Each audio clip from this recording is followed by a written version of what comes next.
O que é realmente meu, gente? O que a gente tem?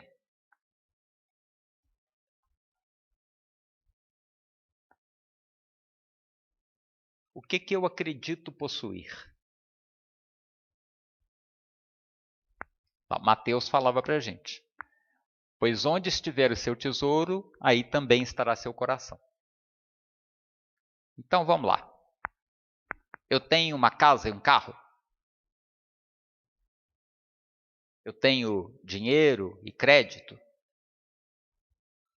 Eu tenho uma família? Eu tenho filhos, mãe, pai, um amor? Eu tenho meu corpo, minha fama, meu nome, minha dignidade? Eu tenho isso. Isso é meu? Pois é.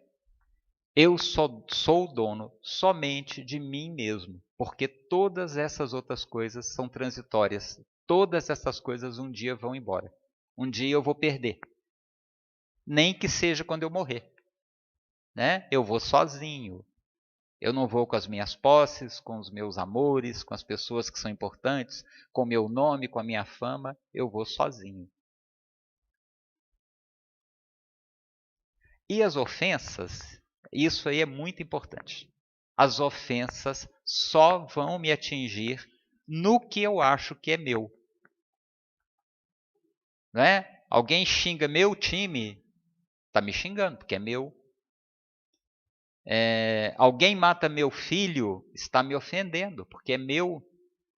Alguém machuca o meu corpo, está me ofendendo, porque eu acho que é meu. Quer dizer que a gente deve concordar com todas as ofensas e ser bonzinho só? Não. Né? Mas quanto menos o meu ego estiver projetado, quanto menos eu achar que eu sou dono das coisas, mais facilmente eu vou conviver com as perdas, mais facilmente eu vou conviver com as mudanças e com as provas que eu tiver que passar. Tá? É um desapego dessa ideia do ego de ser o dono. Bom, agora a parábola que é o tema desse nosso encontro, né? Está lá em Mateus 5. Reconcilia-te sem demora com teu adversário enquanto estás a caminho com ele, para que não suceda que ele te entregue ao juiz e que o juiz te entregue ao oficial e sejas mandado para a prisão. Em verdade te digo que não sairás de lá enquanto não pagares o último ceitil. Vamos ver o que quer dizer isso. Bom, para falar dessa palavra aí de reconciliação e tudo mais, já que a gente falou de culpa, vamos falar do perdão. Também quem já fez terapia comigo sabe, né? A resposta disso. Vocês acham que Deus nos perdoa? Quem acha que Deus nos perdoa? Levanta a mão, por favor. Tá. Eu acho que Deus não nos perdoa. Tcharam! Por que Deus não nos perdoa? Ó. Porque ele não se sente ofendido. Para que eu perdoe alguém, eu preciso primeiro me sentir ofendido. E Deus se sente ofendido? Deus olha para mim e fala assim: lá vai o Arnaldo de novo. O que eu vou fazer? Deixa ele viver e aprender. Uma hora ele aprende. Né? Deus não fica ofendido. Deus não fica magoado. Deus não fica com raiva. Isso é humano. Isso não é divino. Ó, esse já é um spoiler, tá? Sobre o perdão. Então, sentir-se ofendido, como é que é? Vem primeiro com essa sensação da ofensa, né? Eu sou perfeito. Eu não podia ser ofendido. Vem a autoflagelação, a mágoa, o ressentimento e o desejo de vingança. Não é? Eu me condeno, eu entro na mágoa, eu entro no ressentimento, que é remoer essa mágoa, e eu desejo a vingança, porque eu não podia ser ofendido. Aí eu tenho a intenção positiva nisso aí, que é o desejo de justiça. Só que, como eu falei, é uma pseudo-justiça, porque é a lei de Talião. Vocês lembram da lei de Talião, lá do Código de Hammurabi? Olho por olho, dente por dente? Fez comigo, vai tomar de volta. Né? O que tem de justiça nisso? Autoflagelação é o bater-se, é o ofender-se, porque você é perfeita, você não poderia nem ser ofendida e muito menos se sentir ofendida. Né? O que vem de baixo não me atinge.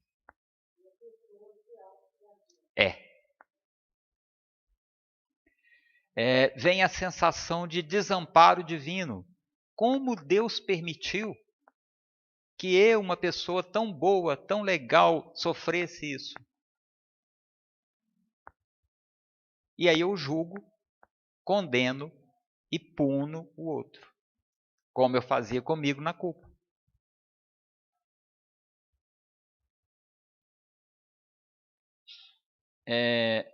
Na minha autopunição e na minha autopiedade, porque coitado de mim que sofri e eu não podia sofrer isso, eu atinjo o outro. Só que quando eu atinjo o outro, eu me machuco mais ainda. Deixa eu ver se o próximo slide Vou falar um pouquinho desse outro aqui. Deixa eu voltar aqui. Quando eu atinjo o outro, é uma ideia muito fácil. Imagina o seguinte: eu estou com muita raiva de alguém, eu vou dar um soco na cara da pessoa. É claro que eu vou machucar a pessoa, mas a minha mão vai doer também, não vai? É ação e reação. Se eu bater em alguma coisa, essa coisa reage e eu sinto o impacto em mim. Isso acontece muito, gente. A gente percebe em reunião mediúnica, reunião de desobsessão. Aparecem os espíritos lá querendo se vingar numa situação deplorável, mas eles não enxergam. Eles se enxergam poderosos, com aquela vestimenta, né, de justiceiro, de quem vai punir, e ele não percebe que a cada batida que ele dá, ele se arrebenta mais, ele se perde mais, ele sente mais dor. Mas o desejo de vingança é tão grande que ele anestesia essa dor. Deixa eu tomar uma aguinha aqui.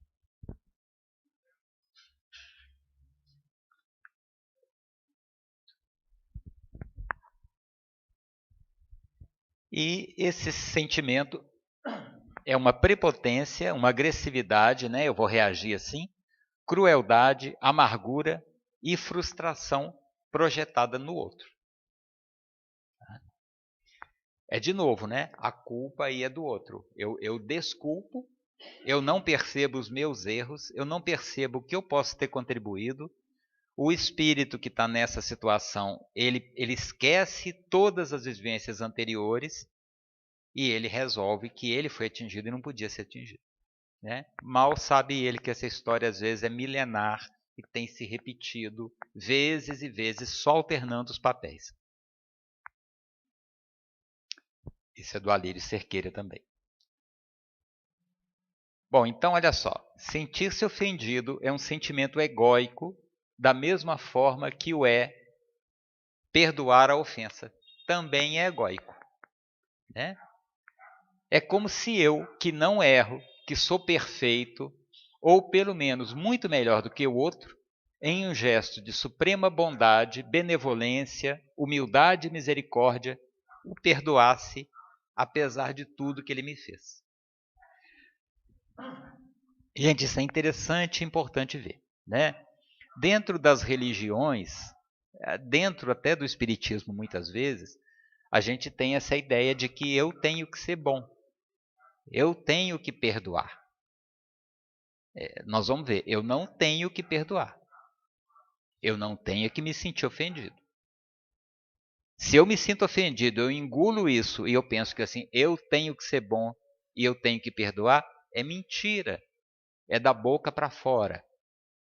É da persona, é do verniz, né? É da máscara que eu uso para o outro e para mim mesmo. Bom, então a parábola fala para a gente se reconciliar ou conciliar com os adversários. Então, quem são os meus adversários? Quem é que me incomoda? Olha só. É fácil, né? Eu pensava até um tempo o seguinte: eu não tenho inimigos. Não tenho, eu não quero mal a ninguém, ninguém que eu saiba me quer mal, né? Mentira, mentira. É claro que eu tenho adversários. Todo mundo que me incomoda, né? Qualquer um que não me achar bonito, não me achar legal, não achar minha palestra interessante, levantar e for embora, qualquer coisa, né? Meu ego fica aí o tempo inteiro vigiando. Então, o meu filho que não me obedece, a minha esposa que briga comigo, o meu amigo que faz uma piadinha, o inimigo mesmo, né? O adversário, o chefe chato que enche meu saco, todo mundo, né? E assim, a ideia também do bonzinho é que o seguinte: eles são meus inimigos, não sou eu que sou inimigo deles, não. Mas quem que eu queria calar? Quem que eu queria que fosse diferente? Quem que eu queria que sumisse do mundo? Né? Sou eu. Então sou eu que tenho adversários. Né? O adversário é meu, é ele que me incomoda. Ele que me mostra muitas vezes o que eu sou. E é um exemplo bom, né? Você quer saber quem você é? Pergunte para as pessoas. Pergunte para as pessoas que são seus amigos, os mais sinceros de preferência. Pergunta para as pessoas que convivem com você, seu marido, seu filho. Né? Pergunta para os seus inimigos, que aí você vai ouvir. Né? Você vai ouvir coisas que não necessariamente são verdades, porque às vezes a pessoa também projeta na gente, né? Mas você vai ouvir verdades que você não estava percebendo às vezes, e que o outro percebe. Né? Porque a nossa sombra, o que a gente protege, a máscara que a gente se esconde atrás dela, às vezes a gente cobre o rosto, mas o pezinho, descalço de chinela havaiana e unha mal feita, está aparecendo. Né?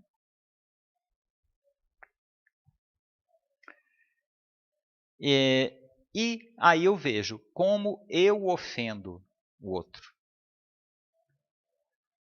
Às vezes eu não ofendo atacando, mas eu ofendo depreciando. Um tempo depois, numa conversa, eu vou falar assim: aquela pessoa é difícil mesmo, né? Mas eu entendo as dificuldades dela, coitada. Ó, aí eu lá no alto e a pessoa lá embaixo. Né? E como eu me vingo? Às vezes eu me vingo dessa forma. É desconsiderando o outro. É colocando ele, entre aspas, no lugar dele. Então, esse sou eu. Não é o outro. Esse adversário aí sou eu mesmo, né? O outro só mostra para mim como eu sou, se eu olhar para dentro e tiver coragem de enxergar. Aí, os nossos adversários reais muitas vezes estão escondidos lá na nossa sombra, né? No nosso inconsciente. Sombra, para o Jung, é esse lado meu que eu não quero ver, que eu não gostaria que as pessoas vissem. É como se fosse um lado negativo, né? Um lado meu que não faria sucesso de jeito nenhum, pelo contrário, né? Se as pessoas soubessem, eu tenho uma amiga que fala uma frase que eu nunca esqueci. Ela falava assim: as pessoas já não gostam de mim pelo que eu falo. Se elas soubessem o que eu penso, né? Então é isso, né?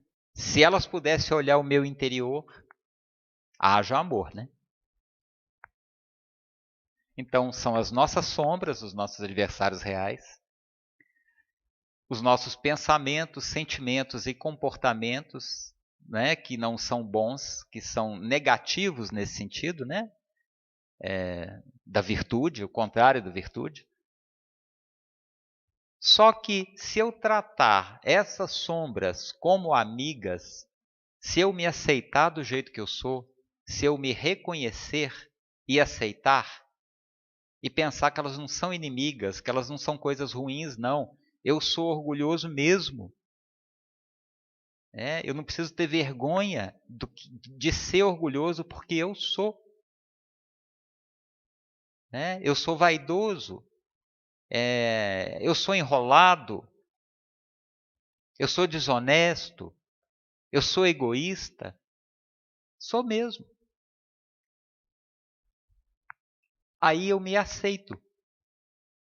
E eu faço aquilo ali do ego, né? Do leão com o filhote. Eu me dou as mãos. Beleza, você é assim, mas eu ainda te aceito. Eu gosto de você. E nós juntos vamos tentar mudar isso, melhorar isso a cada dia. Mas é a partir desse auto-amor e da autoaceitação. Se a gente reprime, se a gente nega essa negatividade, ela vem para nós em forma de conflitos com a gente, com o outro e de culpa. Bom, agora os inimigos, né? Os inimigos externos.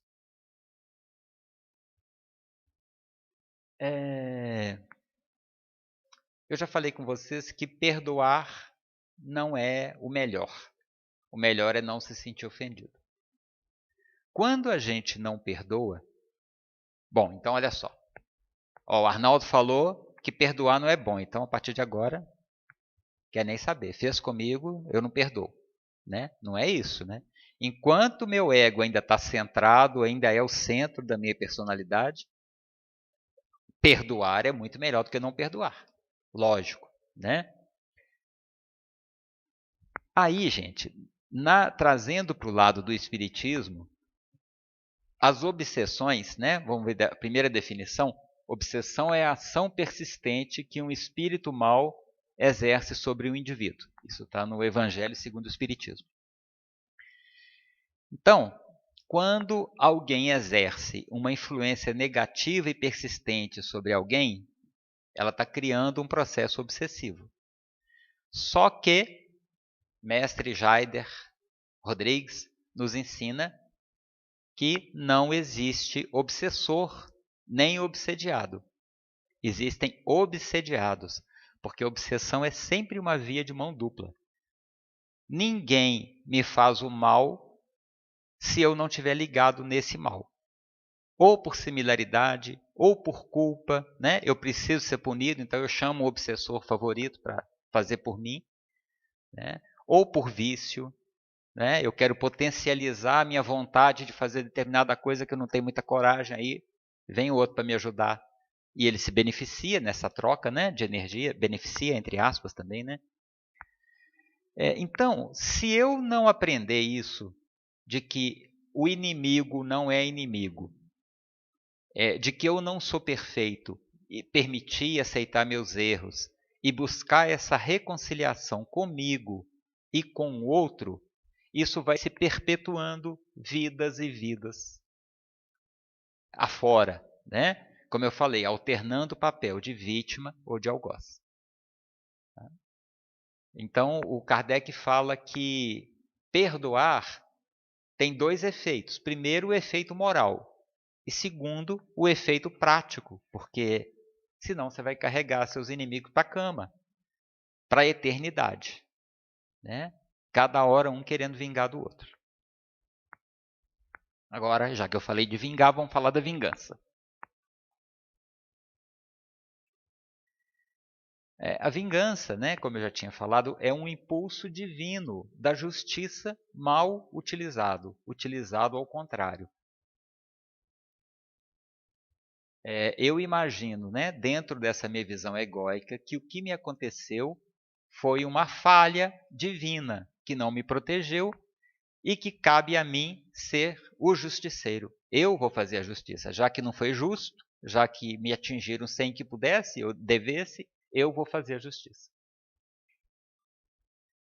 Bom, aí eu penso, então eu não tenho que me vingar, eu tenho vontade de me vingar e eu não posso me vingar, não devo. Não, né? Você tem que reconhecer o seu ego por trás desse desejo de vingar. Porque se você abafar o impulso de vingança, pode fazer comigo qualquer coisa, não estou nem aí, eu abafo o impulso de justiça. E aí eu vivo num mundo em que as injustiças acontecem e eu não estou nem aí. O impulso de justiça já não existe mais em mim, né?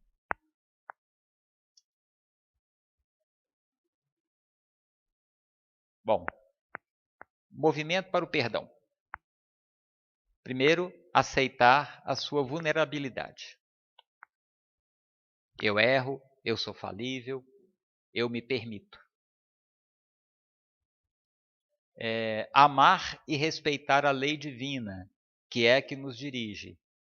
Então, está tudo certo, está tudo no lugar. Aceitar a lei de liberdade do outro. Gente, isso é muito importante. Esta vida, para mim, é só um cenário para que eu cresça e evolua. Vocês todos aqui fazem parte desse cenário. É como se a vida fosse montada para mim. Não é? Imagina Vocês assistiram um show de Truman? É um filme interessante. Quem não assistiu, tenta assistir. Que o cara descobre de repente que ele está dentro de um Big Brother, que a vida dele é toda artificial, foi toda montada para ele, né?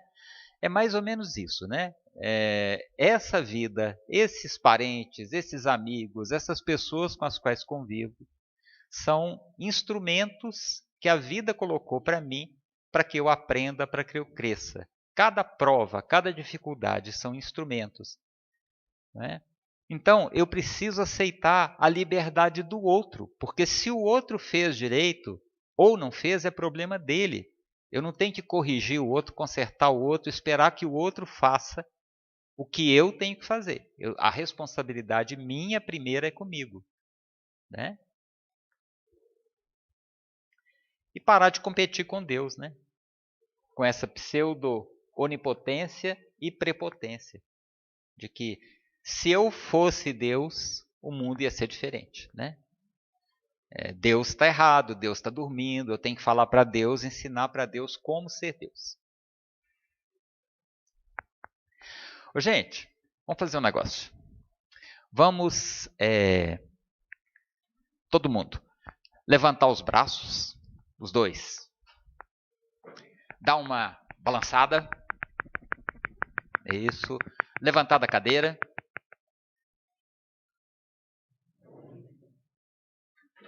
A mão para baixar. Levantar da cadeira. Dar uma corridinha para frente, uns 4 passos para frente. Mais rápido, corridinha, corridinha. Vamos lá. Mexe, mexe. 4 pulinhos. Pulinho, vamos lá, com força. Beleza, agora vocês podem voltar para o lugar, que aí o sono passa.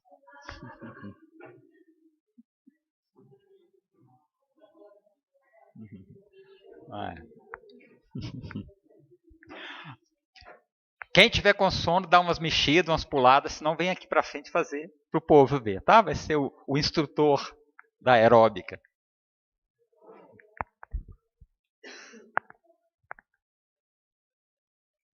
Opa.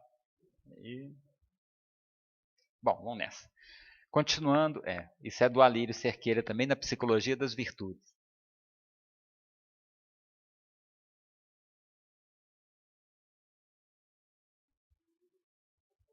Tá. Ainda sobre o perdão, quando eu olho para mim com carinho, né? Eu olho com esse sentimento amoroso, compassivo e justo para com o agressor interno, para esse meu inimigo, para essa minha sombra, né? Eu me aceito. Aí acontece esse movimento do perdão, né? Esse perdão mais profundo de me aceitar como eu sou, ao invés de me julgar e me punir.